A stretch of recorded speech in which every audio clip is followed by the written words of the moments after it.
Three, two. Oh, whoa! Who's doing the? Go. Who's doing the? Hey, welcome back to more match. You got to give us time to. I've got nothing, Alan. Do you have anything for the intro? Not thought about a thing, but if you lead, I will do something. All right, that sounds good. All right, then in 3, 2, and 1. And welcome back to another episode of Even More Mashed Up, the pop culture podcast featuring two professors and the occasional special guest, hint, hint, talking about all things pop culture. I'm Patrick. And I'm Alan. And our special guest today is... Hope. Yeah, Hope is here. Is here back for the Riverdale episode many moons ago. And now we hope that we don't have any multi connections Discord as we talk about a star-filled movie, Fault in Our Stars. That's not very good. No, I know, but good at all. Hey, do you want to mention who Hope is for viewers that haven't heard the Riverdale episode? Do you think any viewer or listener, whatever? So Hope is our resident pop culture expert on all things related, and she's my daughter. There we go. Oh, and Rich is here today, too. As usual, since I'm the one who records it. That's right. Well, you don't just record it. Like, you manage the show. You're like the showrunner. You count down. On occasion, I even wait for you to be ready when I count down. That's right.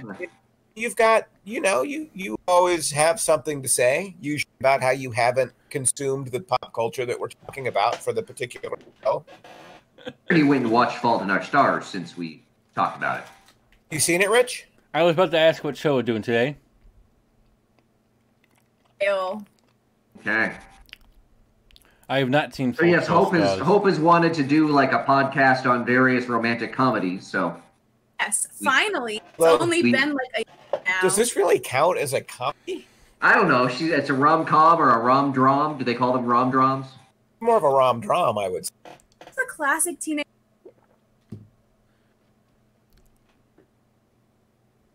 Well, Once Upon a Time you could, but we'll talk about that later.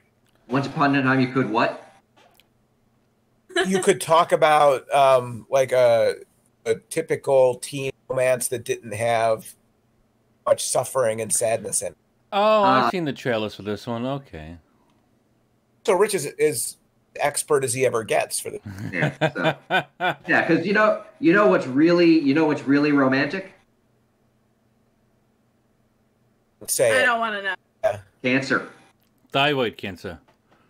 Yeah. Oh, I think someone just Wikipedia'd this. Yeah.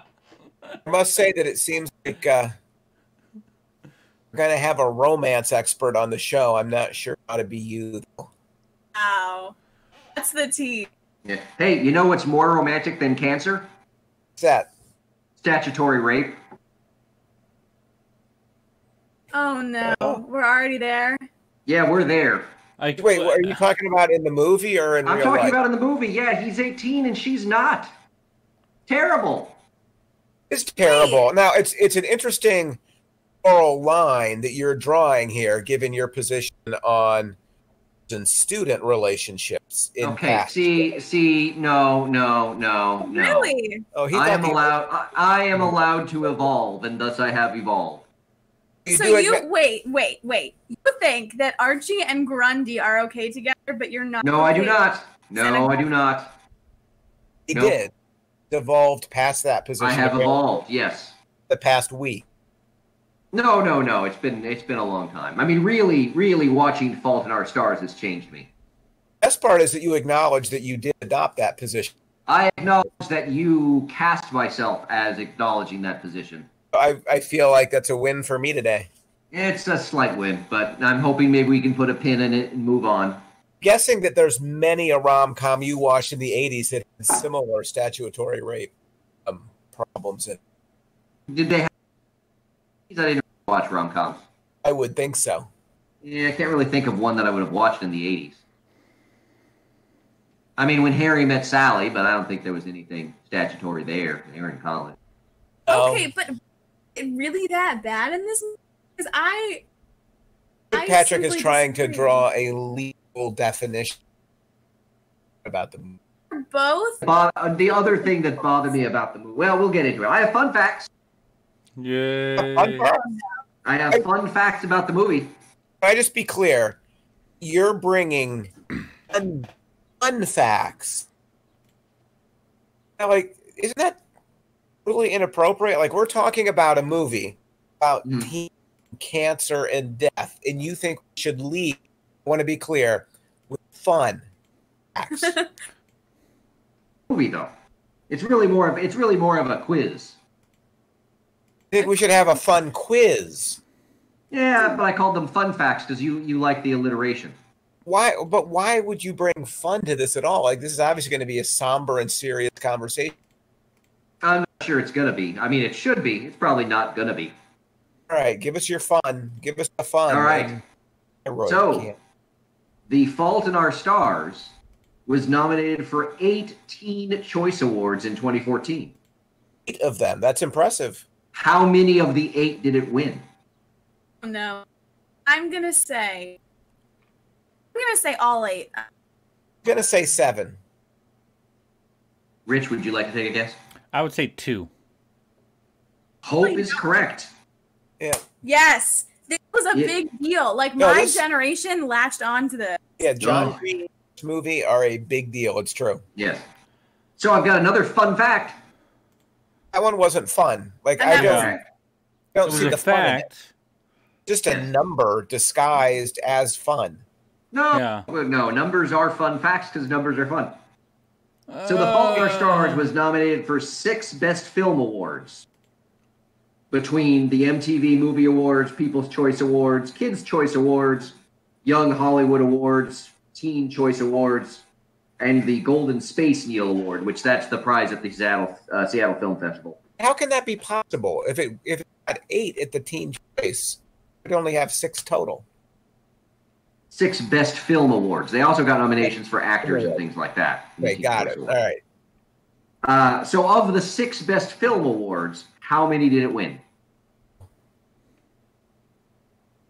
You went pay. Oh, it's got to at least a 1-1. 1. The only reason Patrick would ask this question is because he wants to demonstrate that it was a terrible film, even it. I'm going to say... I'm going to say all 6. I didn't hear Hope's answer. What was Hope's answer? Did 2. Well, the answer is 5. I was closest. Really? Yes, it did not get the Best Film Award at the Golden Space Needle, the Seattle Film Festival. It got all the other ones. Not a real one anyway. Yes. The Golden Award. I just was listening to all the awards. Hey, it makes it a golden once and everybody wants it. So the total budget for The Fault in Our Stars was $12 million. $12 billion? Million. 12 million. A lot of money. How much in total worldwide box office do you think this film made? 50. $50? Hope, did you have a guess? I have no idea. Okay. On a budget of 12 million, the movie made 307 million. So I was really close. No. 307? That's pretty close. Yeah, no. Yeah. $50 million. Anywho, those are my fun facts about The Fault in Our Stars. I.e. numbers. Of which were fun. Also, a quiz is never fun, by the way. Oh, people quizzes. Quizzes is one of our staples on this show. This is one of our staples. The second statement is 100% true. I don't know if the first one is. One of our favorites. Yeah. Oh, yeah. Everyone loves the quizzes. No. Quizzes is loved by everyone. All right. Well, we've had our fun, I guess. There we go. Yeah. So let's get to talking about this great movie. Talk about the movie first, or do you want to talk about Ansel Elgort, which has become temporary, like, news today? Yeah. That is. I noticed that is kind of ironic. I was going to say bad timing. Yeah, it is pretty. Yeah. Well, of course, he's caught up in accusations of sexual assault. Yes, that when he was in his 20s, he apparently is accused of sexually assaulting a 17-year-old. You know, there's a legal term for that. I don't remember what the legal term would be. Yeah. Well, I don't know that this really gets us talking about the movie. I mean, obviously all you want to do is talk about rape culture today, which we can do. No. Yeah, we can come back to it. But I will say that the movie lost me within the first 5 minutes. Oh, what? Yes. The movie lost me, and unfortunately, I lost all my notes because my phone died. Taken notes on my phone, an app that I could not remember. I don't remember what the opening voiceover is. It's like, this is not going to be your standard romance. And at that point, I was like, I'm done with this movie. I would like to correct that. Okay, I know it's going to be my standard teen. So it was never said that it wasn't going to be standard romance. It just wasn't going to be that happy. People fall in love. I believe these are both beautiful people. Woodley and Ansel are beautiful people. Physically at least. But the fact that it's debatable means he... Yeah. The voiceover was not what lost me, even though I generally don't like films with a lot of voiceover. The voiceover at the beginning, it was the first note I took. I'm like, I'm suspicious. But what lost you, Patrick?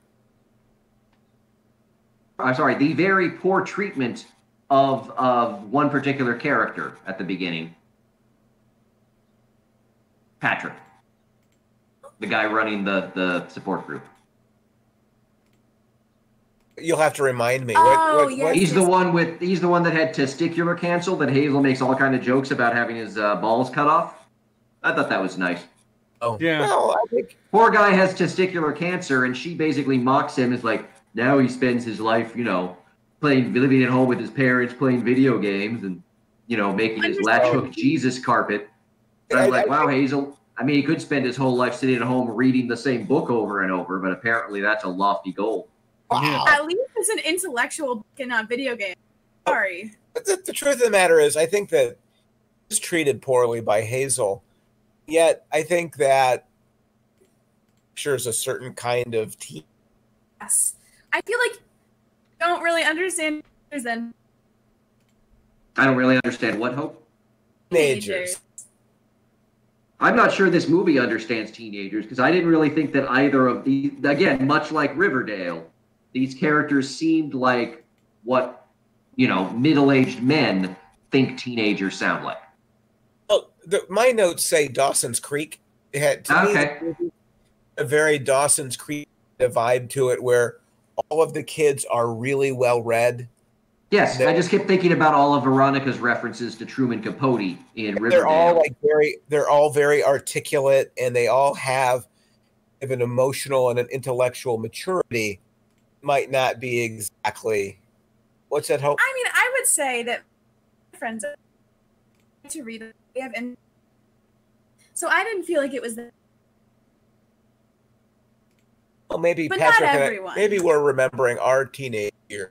We were not as well read. It seemed very. Also, I couldn't deal with Ansel Elgort's portrayal of Augustus Waters. First off, the name Augustus Waters, like that name, like that's a terrible name. It reminds me of Charlie and the terrible name. Oh, Augustus Gloop. Yeah. Maybe that's the problem. Is it remember Augustus, but it's a very John Green kind of name. Like Augustus Waters. It's true. Just so it's like mythical and magical. Oh Jesus! Oh, it's mythical.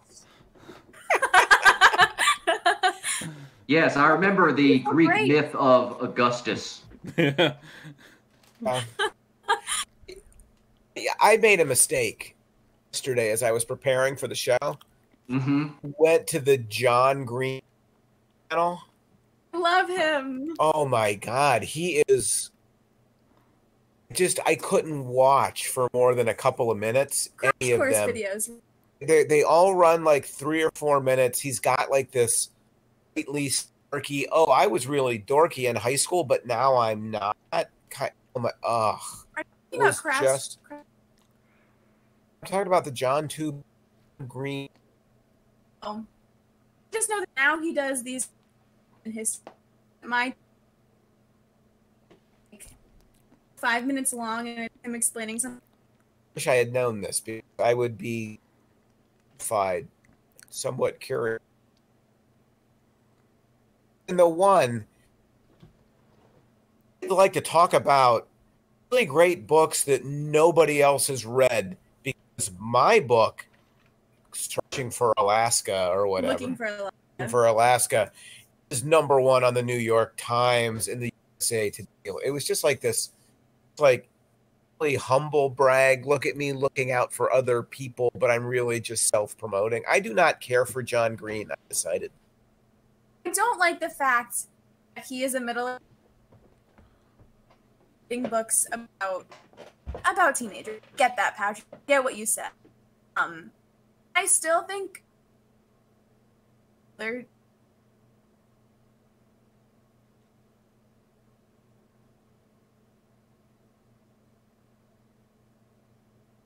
I'm not hearing anything right now. Yeah, we lost you. Yeah, we lost you guys completely. Oh, for how long? Hope said, I still think, and then I heard nothing.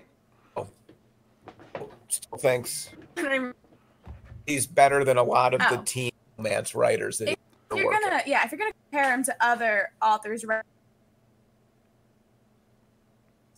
Again, Hope went out after if you're going to compare him to other authors. I don't know what's going on here, but yeah, you guys keep cutting out as soon as you guys are cutting out a lot today. Hope, talk much closer to the mic, and maybe the microphone just not picking up anything that's at under a certain volume. Okay, well, I just was. If you compare him as an author to other authors writing teenage, he's one of their authors. Well, you cut it again. Take your word for it, because I have not read other. But is that a good, basis? Like, if everyone's bad and then somebody's slightly better than the bad people, does that mean he's good? I feel like you guys should read the book because you've only seen the movie. Wow, actually asking us to work before I think I might have a fair or foul on that. Let's see. Yes, I do have. I have a fair or foul that's related to that. Ooh. Gonna read it from Kayla Cobb of Decider.com. She writes, quote, take one of heartthrob Augustus Waters' most memorable lines. You put an object of death right between your lips, but you don't give it the power to kill you. Reading that sentence was as romantic and deep as Green likely intended. But actually seeing a cocky teenager say them, ugh to the max. Through no fault of his own, Ansel Elgort's take on Augustus Waters consistently felt like the most insufferable guy in everyone's high school. Okay, I think that that line is great. I think that line is the best lines in the entire movie. I think it's really, really. That line works better in the book than it does in the film, as do many of the lines. I think that Ansel Elgort actually did a really good. My dad even said in the scene where he's crying in the car at the gas station. The end. I think Ansel Elgort can actually really act. I think he's very talented. I think Shailene Woodley is a really good actor. She's amazing. She's better than he is. I think there's a movie where material doesn't measure up to the. That's probably true. Oh, is that I think the Augustus Waters character comes off much more insufferable in the film than he may have in the book. I found him. I'll agree. I think the scene where he's crying at the end, I thought that was very well done. But for a lot of it, there was just this smarminess about him that I did not like. That there was just kind of, he just kind of had this constant smirk. And I think towards the end, they tried to kind of play it up that was like his defense mechanism. But along with many other things, I didn't feel like the film did enough to really make that resonate. I think there you have a movie with some talented actors in it, but script was the script because it was the book. Yeah. Or just you know, movie and his YouTube channel all starts to make sense. I think that he want to be me. I think that John Green might not be quite as clever as he thinks. Sure, Yayu. Yeah, he's freaking out. I apologize. But again, I don't think Augustus Waters is insufferable. Like I don't know. God, he's so insufferable. Oh, well, I'm somewhere in the middle. I live in a boys' dorm right now. I've been around like 8 boys a year past years, and that insufferability is part of being Probably true. It's part of being what? teen the 21st century. Back in the 80s, Patrick, when you were a teen, people were kind and there's no snarkiness. True, we were a much better, kind of person back please. then. I don't believe that for a second. Oh yeah, we were much better, much more salt of the earth. You didn't like salt of the earth. My kind of salt of the earth. There you go. I mean, there's different kinds of salt. Like there's regular salt and there's sea salt and there's all these different kinds of salt. So, Do like I'm one kind of salt. Other people are other kinds of salt. Does this have to do anything? It's a hard question to answer, but it's a metaphor. why is sea salt so valued now? It's just your table salt. It's just a weird thing to me that all of a sudden sea salt is gourmet salt or whatever when it's all just salt. Okay, it's a tangent. The show is built on tangents. I've just been on the show before, Hope. That's 90% of the show is tangent. But a viewer, as you said, is gonna listen and they're gonna be like, I thought this was about The Fault in Our Stars, not about sea salt. By the way, Yes. we should leave the salt behind, but pepper is the way more important of the pairing. Maybe that. Always take pepper over salt. Yeah, probably. Yeah. I have a question for you. For me? But Hope can try to answer it too. Okay. Why do you think it is that this generation gets romance films in this form? There have been a lot of these illness, tragic romance films. It seems to me that there's more of them today than there were when we were teenagers. Yes.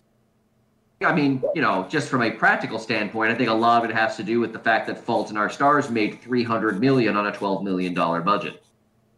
You think it's just commercial? Yeah, I mean, I read a couple articles that said basically that the reason you get, 5 Feet Apart and I can't remember the other one, Me and something and the Dying Girl, Gus and Me and the Dying Girl, something like that.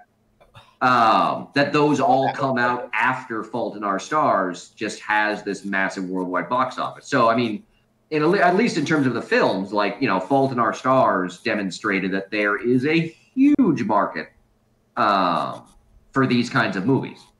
But I think it's more than the market. Otherwise, our book, New All Different, would be just people write this just because it sells, right? But underneath selling, I always am looking for sort of the cultural power behind it. Why do these films speak so strongly? Because and I both had a response to the film that wasn't entirely positive. Yet, as Hope says, I think it really speaks a wide number of people her age today. Why is that? It's not because it made money. There's something driving it below that made it make money. I think something about is Only getting every other word, Hope.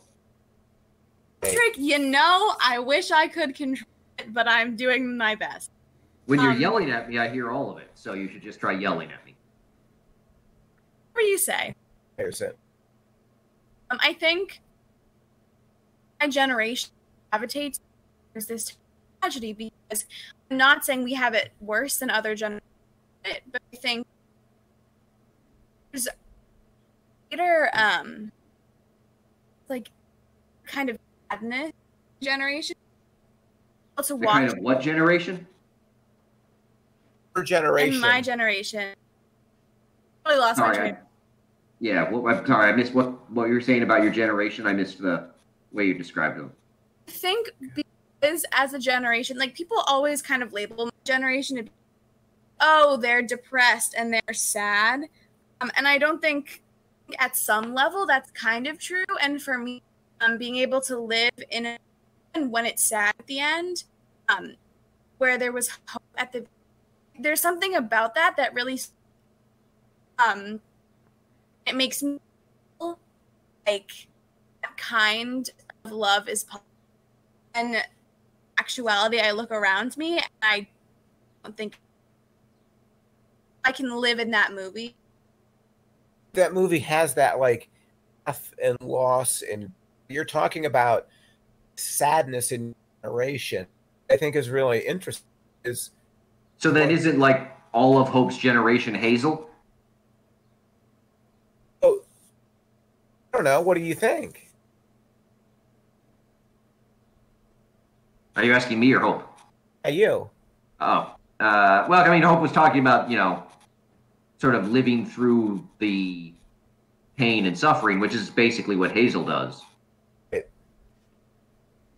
And so in a sense, is it that, sort of this generation, for whatever reason, sort of sees themselves as Hazels? But it's the for whatever reason that I think is really interesting. Like, it's a generation where the happy ending isn't happy. It's like wanting to believe romance or a happiness that's not real. I definitely think that's what generation, but also I know, like, I cried a lot watching this movie. I cry watching every movie, especially during this movie. I know, like, at the end of the movie, I sat there and I kind of had like an existential crisis, thinking about happy endings and are they really? I think kind of a good feeling. Ask yourself those heavy questions and get emotional about them. I like that, and I think my is in a way.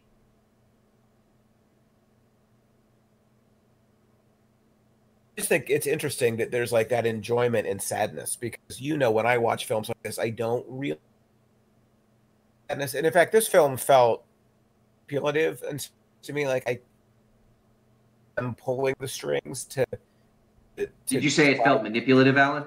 Yeah, yeah. Kind of see the puppet strings in the manipulation of emotion.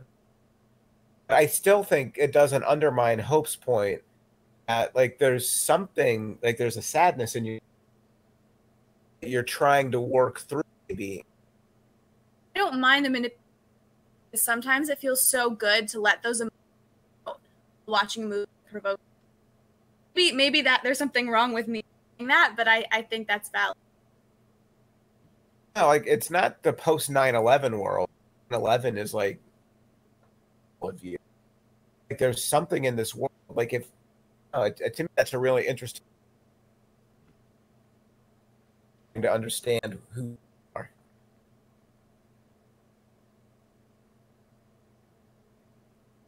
Say though, that first kiss at the Anne Frank house, it just rubbed me the wrong way. It rubbed me. Oh my God, that is so wrong. Yeah. Like, oh, we're in the Anne Frank attic. Let's make out.